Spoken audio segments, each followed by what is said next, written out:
আসসালামু আলাইকুম রহমতুল্লাহ। আমরা আজকের ক্লাসে আলোচনা করব চট্টগ্রাম বোর্ড 2025।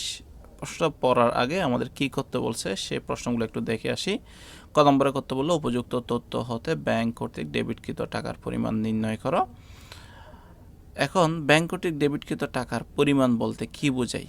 ব্যাংকে ডেবিটকৃত টাকার পরিমাণ মানে হচ্ছে আমার ব্যাংক হিসাব থেকে যেই সব লেনদেনের দ্বারা ব্যাংক হিসাব কমে গেছে সেগুলো টোটাল যোগফলকে বলা হয়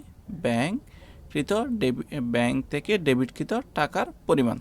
আচ্ছা, খ নম্বরটা করে দেখি উপযুক্ত তথ্য হতে একটি ব্যাংক সমন্বয় বিবরণী প্রস্তুত করো। আমরা অনেক করছি। এরপরটা হচ্ছে নগদ বইতে প্রয়োজনীয় যাবতীয় দাখিলা দেখাও। আমরা প্রথম প্রশ্নটা করব, উপযুক্ত তথ্য হতে ব্যাংক কর্তৃক ডেবিটকৃত টাকার পরিমাণ। ডেবিটকৃত মানে কি বললাম? যেই লেনদেনগুলো দ্বারা আমার ব্যাংক হিসাবটা কমে যাবে। নগদ বইতে আমরা বলছিলাম, বারবারে বলে আসছে যে আমাদের দুইটা বই থাকে, একটা হচ্ছে নগদ বই, একটা হচ্ছে ব্যাংক বই। তাহলে ক নাম্বারটার দ্বারা বোঝাচ্ছে আমাদের ব্যাংক কর্তৃক ডেবিটকৃত, অর্থাৎ ব্যাংক হিসাব থেকে কমে যাওয়া। ব্যাংক থেকে কমে গেছে কোন কোন লেনদেনগুলো একটু দেখে আসি আমরা। এক নম্বরটা বলতেছে 5,000 টাকার একটি চেক আদায়ের জন্য ব্যাংকে জমা দেওয়া হয়েছে। এটা দ্বারা তো ব্যাংক বাড়ছে নাকি কমছে? ব্যাংক অ্যাকাউন্টে চেক জমা দেওয়া হয়েছে, তো ব্যাংক বাড়ার কথা, তাহলে তো এখানে কমে নাই। 2 নম্বরটাতে যাই, ব্যাংক কর্তৃক 3,000 টাকার প্রদায় নোট পরিশোধ করা হয়েছে যা নগদ বইতে লেখা হয়নি। দেখো তো এখানে ব্যাংক কর্তৃক 3,000 টাকার প্রদায় নোট পরিশোধ, অর্থাৎ ব্যাংক থেকে 3,000 টাকা দিয়ে দিছে। তাহলে ব্যাংক থেকে 3,000 টাকা দিয়ে দিলে ব্যাংক কি কমবে নাকি বাড়বে? অবশ্যই ব্যাংক কমবে। পরিশোধ মানে কি? প্রদান করে দিছে। প্রদান মানে কি? যে আমার কাছে টাকা পায় তার টাকা আমার ব্যাংক অ্যাকাউন্ট থেকে ব্যাংক আমার পক্ষ হয়ে পরিশোধ করে দিছে। তাহলে এই লেনদেনটা আসবে। 3,000 টাকার একটা লেনদেন পাইলাম। এরপরটা বলতেছে 10,000 টাকার একটি প্রাপ্য নোট 9,500 টাকায় ব্যাংকে বাট্টা করা হয়েছে, যার নগদ বইতে পূর্ণমূল্য ডেবিট করা হয়েছে। এখানে 10,000 টাকার একটি প্রাপ্য নোট 9,500 টাকায় ব্যাংকে বাট্টা করা হয়েছে। এটা দ্বারা ব্যাংক হিসাব বাড়ছে, কমে নাই। কারণ 10,000 টাকার একটি আমি কারো কাছ থেকে প্রাপ্য নোট পেয়েছিলাম, প্রাপ্য নোট। সে নোটটা আমার বইয়ে আমি লিখেছিলাম, তারপর সেটা বাট্টার জন্য ব্যাংকে পাঠিয়েছে। ব্যাংক ডেবিট করে দিয়েছে কত? 9,500 টাকা, অর্থাৎ ক্রেডিট করছে, আমার অ্যাকাউন্টে জমা করছে আর কি 9,500 টাকা। এটা দ্বারা জমা হয়েছে। এটার আরও বিস্তারিত খ নম্বর আসতেছি। এরপরটা দেখি, একজন দেনাদার সরাসরি ব্যাংকে জমা দিয়েছে। আমরা তো খুঁজতেছি জমাগুলো না, এটা জমা দিলে তো ব্যাংক বাড়বে। আমরা খুঁজছি ব্যাংক থেকে যেগুলো চলে গেছে, তাহলে এটা আসবে না। একজন দেনাদার সরাসরি ব্যাংকে জমা দিয়েছে, তার ফলে কি হচ্ছে? ব্যাংক হিসাব বাড়ছে। যে বাড়লে তো আমরা বাড়তেছে সেগুলো নিচ্ছি না, আমরা নিচ্ছি কোনগুলো? যেগুলো ব্যাংক থেকে কমে গেছে সেই লেনদেনগুলো। তাহলে এটাও আসবে না। তারপরে দেখে তো ব্যাংক চার্জ কর্তন করেছে 200 টাকা, যা নগদানভুক্ত হয়নি। ব্যাংক চার্জ কি? ব্যাংক চার্জ হচ্ছে করস, অর্থাৎ ব্যাংক বাৎসরিক দুইবার চার্জ কাটছে, একটা ডিসেম্বর মাসে, একটা জুন মাসে বা জুলাই মাসে কেটে থাকে। বিভিন্ন ধরনের চার্জ কাটে, অ্যাকাউন্ট মেনটেনের চার্জ কাটে, SMS এর চার্জ কাটে, বা ATM কার্ডের চার্জ কাটে। এই ধরনের একটা চার্জ ব্যাংক কেটে ফেলছে। কোথা থেকে কাটছে? সেটা আমার ব্যাংক অ্যাকাউন্ট থেকে। তাহলে ব্যাংক অ্যাকাউন্ট কমে গেল। তাহলে ব্যাংক কমে গেল না, তাহলে ডেবিটকৃত মানে কোনগুলো কোনছিলাম? যেগুলো কমছে। তাহলে এই লেনদেনটা আসবে। তাহলে কোন কোন লেনদেনটা পেলাম আমরা? 2 নম্বর লেনদেনটা পেলাম। এরপর হচ্ছে আমরা 5 নম্বর লেনদেনটা পাইছি। ক নম্বর আনসার হয়ে গেছে।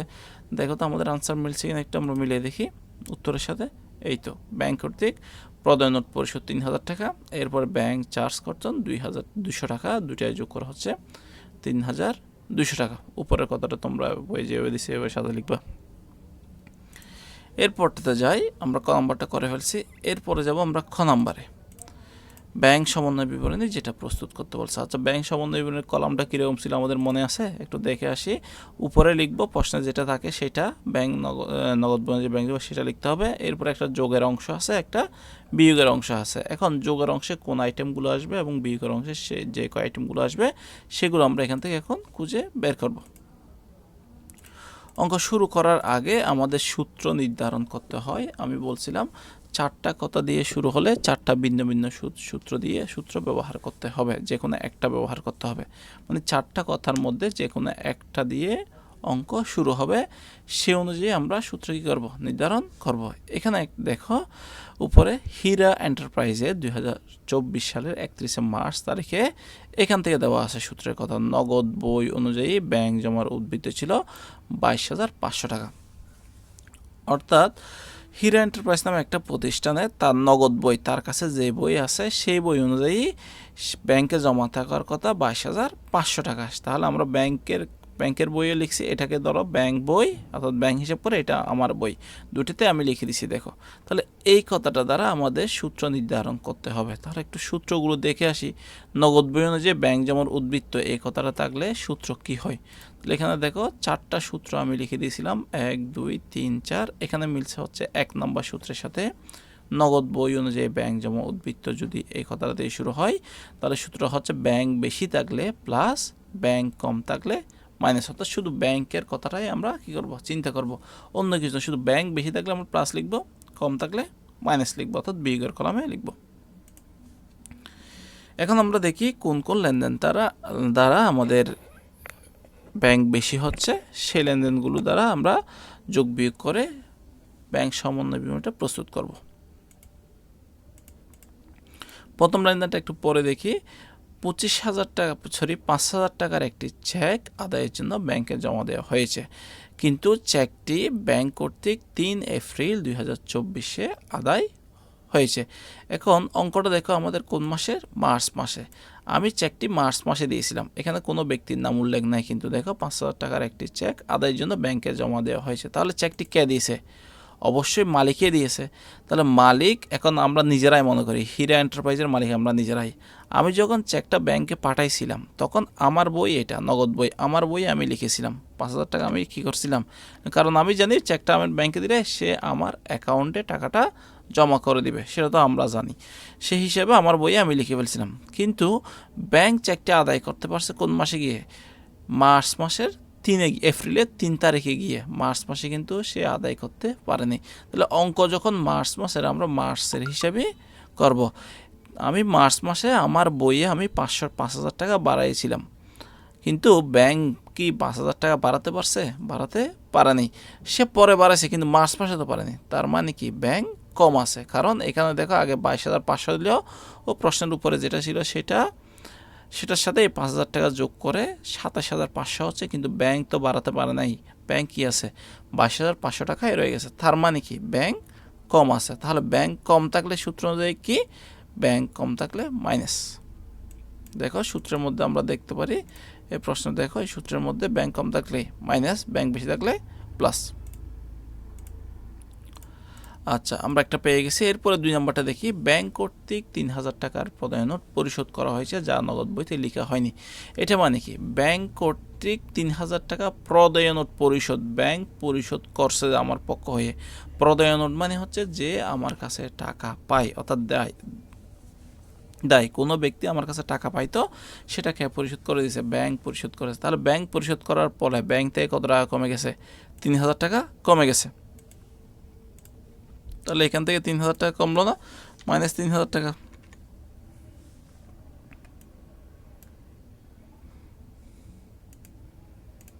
তাহলে ব্যাংক কমছে, ব্যাংক কমলে কি দিতে হয় আমাদের? ব্যাংক কমলে মাইনাস,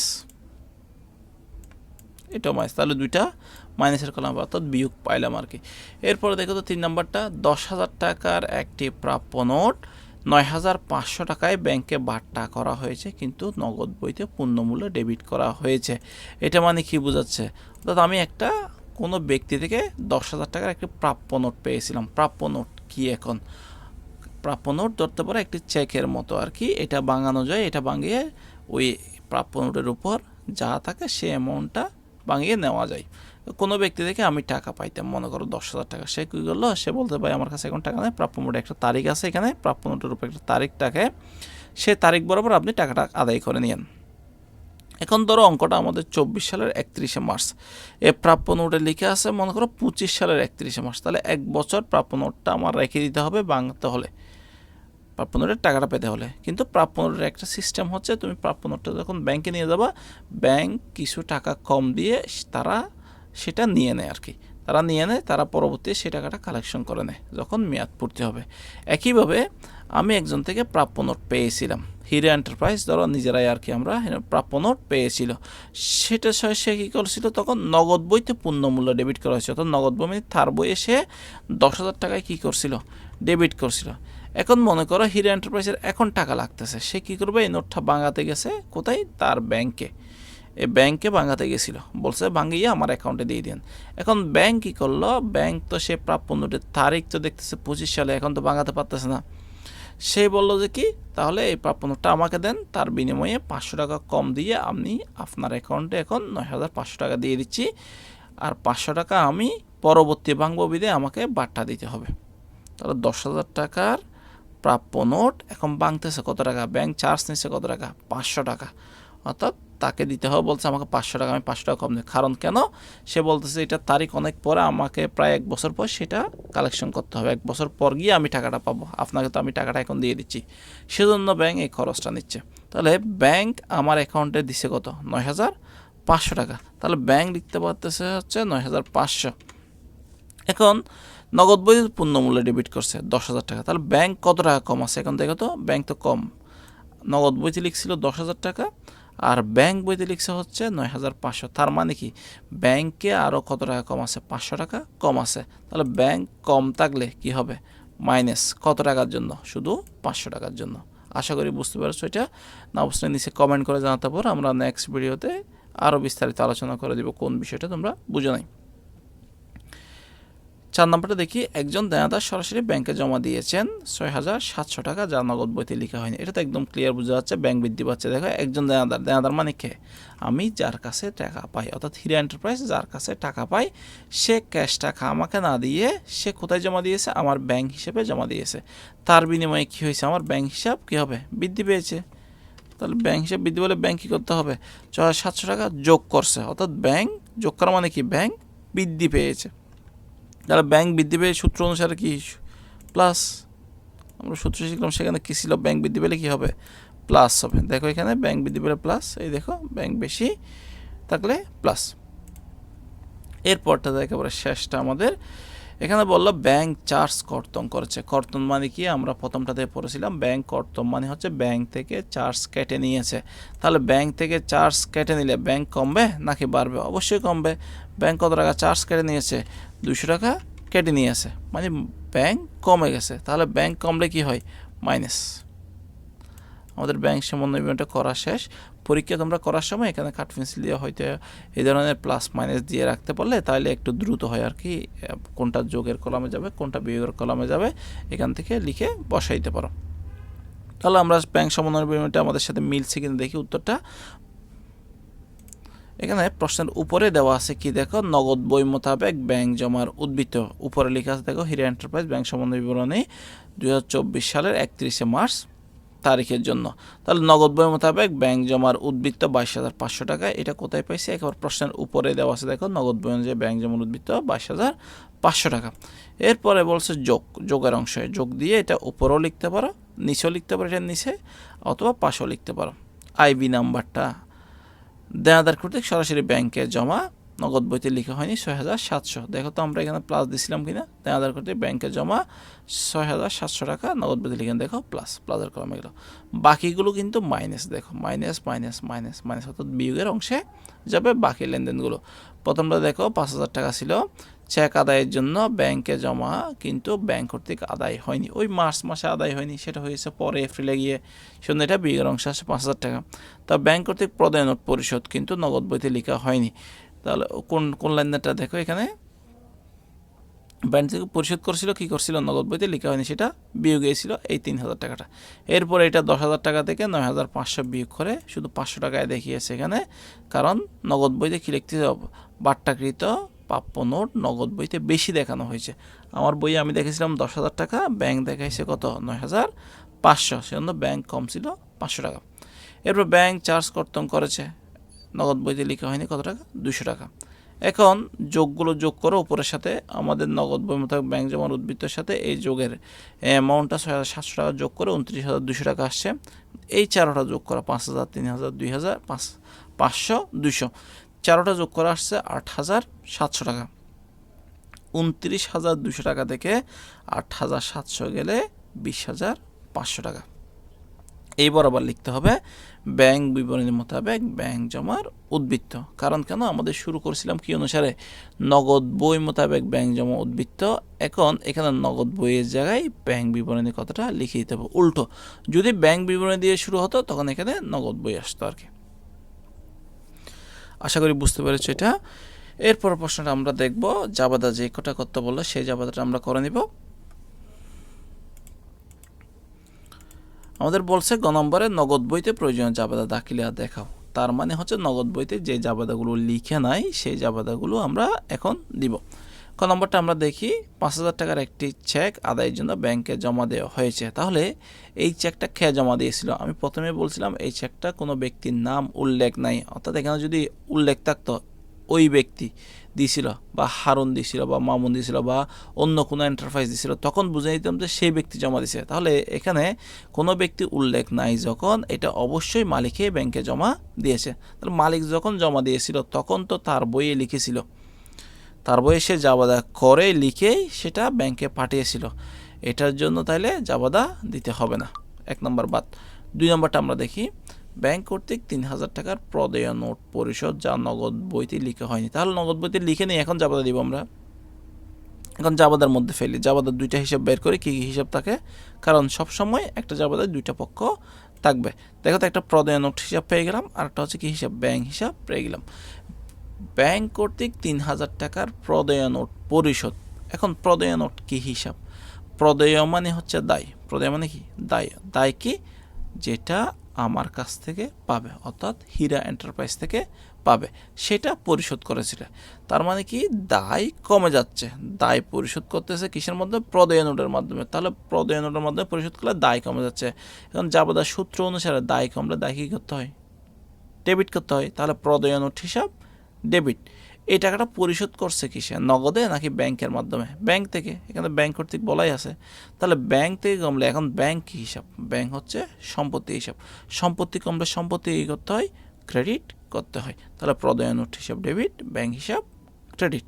প্রদেয় নোট হিসাব ডেবিট, ব্যাংক হিসাব ক্রেডিট দিচ্ছি কিনা দেখো তো, এখানে প্রদেয় নোট হিসাব ডেবিট, ব্যাংক হিসাব ক্রেডিট। 3,000 টাকা 3,000 টাকা প্রদেয় নোট হিসাবভুক্ত করা হলো।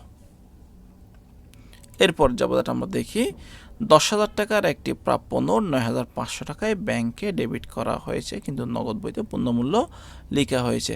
এখানে শুধু আমরা জাবেদা দিব কতর জন্য? 500 টাকার জন্য। এইটাই লিখতে হবে, কারণ এর আগে 10,000 টাকার জাবেদা আমরা দিয়ে ফেলছিলাম, কিন্তু একটা জায়গায় ভুল করেছিল, সেটা হচ্ছে সেই প্রদেয় নোটটা 9,500 টাকায় আমরা বিক্রি করতে পেরেছি বা ভাঙাতে পেরেছি, সেটার জাবেদা আমরা দিই নাই। আমরা দিব শুধু কয়টার জন্য জাবেদা? 500 টাকার জন্য জাবেদা। এখানে যেটা খরচ হয়ে যায় সেটার জাবেদা, খরচের জাবেদা দিতে হবে। আমাদের যে এখানে ভাঙা থেকে একটা খরচ হয়েছে সেটার জাবেদা কিন্তু আমরা আগে দিই নাই, নগদ বইয়ে দেয়া নাই। এটা কিন্তু 10,000 টাকা মালিক পাঠাইছে ঠিক, কিন্তু 10,000 টাকার জন্য সে জাবেদা দিয়েছিল। এখানে বলা হয়েছে দেখো, নগদ বইতে পূর্ণ মূল্য ডেবিট করা হয়েছে, অর্থাৎ সে 10,000 টাকার জন্য সে প্রাপ্য নোট ধরে জাবেদা করেছিল হয়তো। এখন আমরা ব্যাংকে যখন গেছিলাম, সেখানে যে আমাদের 500 টাকা খরচ দিতে হয়েছে, সে খরচের তো জাবেদা দিই নাই নগদ বইতে, সেজন্য আমরা এখন এই খরচের জন্য জাবেদা দিব। ব্যাংকে যখন ভাঙাতে গেলাম, আমরা সেই 10,000 টাকার প্রাপ্য নোটটি ভাঙাতে পারছি 9,500 টাকায়, বাকি 500 টাকা তাদের খরচ। সেটা কি খরচ নামে ধরবো? প্রদত্ত বার্তা হিসেবে ধরতে হবে। এই বার্তাটা কে দিছে? আমি দিছি, তাকে আমি মাফ করে দিছি 500 টাকা। তাহলে প্রদত্ত বার্তা কী হিসাব? প্রদত্ত বার্তা হচ্ছে খরচ। খরচ বৃদ্ধি হলে খরচ কী হতে হয়? ডেবিট করতে হয়। প্রদত্ত বার্তা হিসাব ডেবিট। এখন আমার বইতে আমি লিখে ফেলছিলাম 10,000 টাকা, তাহলে ব্যাংক কী লিখছে? ব্যাংক তো কম লিখছে 500 টাকা, তাহলে ব্যাংকে কম আছে। তাহলে ব্যাংক কম থাকলে ব্যাংকে কী করতে হয়? ব্যাংকে ক্রেডিট করতে হয়। ব্যাংক হিসাব ক্রেডিট 500 টাকা। দেখো দিছি কি না? প্রদত্ত বার্তা হিসাব ডেবিট, ব্যাংক হিসাব ক্রেডিট 500 টাকা। আশা করি বুঝতে পেরেছ। এরপরটা আমরা দেখব এখন, একজন দেনাদার সরাসরি ব্যাংকে জমা দিয়েছে 6,700 টাকা। এতে তো আরও একদম সহজ, ব্যাংকে জমা দিয়েছে, তাহলে ব্যাংক বাড়বে নাকি কমবে? ব্যাংকে জমা দিলে ব্যাংক বাড়বে। ব্যাংক হিসাব সম্পত্তি হিসাব, তাহলে ব্যাংক নামে সম্পত্তি বৃদ্ধি পাচ্ছে, ব্যাংক হিসাব ডেবিট, ব্যাংক সম্পত্তি বৃদ্ধি হলে সম্পত্তি ডেবিট করতে হয়। এখন কে দিয়েছে? দেনাদার। এখন দেনাদারও কী হিসাব? দেনাদারও কিন্তু সম্পত্তি হিসাব। সে দিয়ে দিচ্ছে বিদায় সে কী হচ্ছে? সে কমে যাচ্ছে। দেনাদার মানে কে? আমি যার কাছ থেকে টাকা পাই সে হচ্ছে দেনাদার, অর্থাৎ হীরা এন্টারপ্রাইজ তার কাছ থেকে টাকা পাই। মনে করো হীরা এন্টারপ্রাইজ কিছু ব্যক্তিকে 10,000 টাকা পাচ্ছে, যখন পাচ্ছে তখন সে দেনাদার, সেটা সম্পত্তি। এখন যখন দেনাদার এই টাকাটা দিয়ে দিছে, তখন সে সম্পত্তি তো কমে যাচ্ছে, তাহলে সম্পত্তি কমলে সম্পত্তি কী করতে হয়? ক্রেডিট করতে হবে। দেনাদার হিসেব কী করব? ক্রেডিট করব, অথবা প্রাপ্য হিসেবকে ক্রেডিট করব, কারণ দেনাদার লেখা যে কথা, প্রাপ্য হিসেব লেখা একই কথা। তাহলে এখানে ব্যাংকে বাড়লো, ব্যাংক হিসাব ডেবিট, দেনাদার বা প্রাপ্য হিসাব ক্রেডিট। দেখো তো করছে কিনা? ব্যাংক হিসাব ডেবিট, দেনাদার বা প্রাপ্য হিসাব ক্রেডিট। একেবারে শেষ যাবদাটা আমাদের ব্যাংক চার্জ কর্তন করেছে। ব্যাংক চার্জ অনেকবার বলেছি ইতিমধ্যে, ব্যাংক চার্জ খরচ, ব্যাংক চার্জ খরচ ব্যাংক থেকে কাটে, খরচ বৃদ্ধি পাচ্ছে, সেজন্য খরচকে ডেবিট করতে হবে, ব্যাংক চার্জ হিসাব ডেবিট। এরপরে এই চার্জটা কোথায় থেকে কাটে? ব্যাংক থেকে কাটে। তাহলে ব্যাংক সম্পত্তি হিসাব, সম্পত্তি কমলে সম্পত্তি করতে হয় ক্রেডিট করতে হয়, তাহলে ব্যাংক চার্জ ডেবিট, ব্যাংক হিসাব ক্রেডিট। 200 টাকা 200 টাকা। দেখো তো এখানে দিছি কিনা? ব্যাংক চার্জ ডেবিট, ব্যাংক হিসাব ক্রেডিট। আশা করি বুঝতে পেরেছো অঙ্কটা। আর না বুঝতে থাকলে কমেন্ট করে জানাও, পরবর্তীতে আমরা না বুঝে থাকো সেই বিষয়গুলো আলোচনা করব। আর এই চ্যানেলে আপনারা নিয়মিত এখন অবশ্যই ভিডিও পাবেন, সামনে পরীক্ষার্থীদেরকে টার্গেট করে আমরা ভিডিওগুলো বানাবো। আমাদের চ্যানেলটি সাবস্ক্রাইব করুন। ধন্যবাদ ভিডিওটি দেখার জন্য। পরবর্তী ভিডিও দেখার আমন্ত্রণ রইল। আসসালামু আলাইকুম ওয়া রাহমাতুল্লাহ।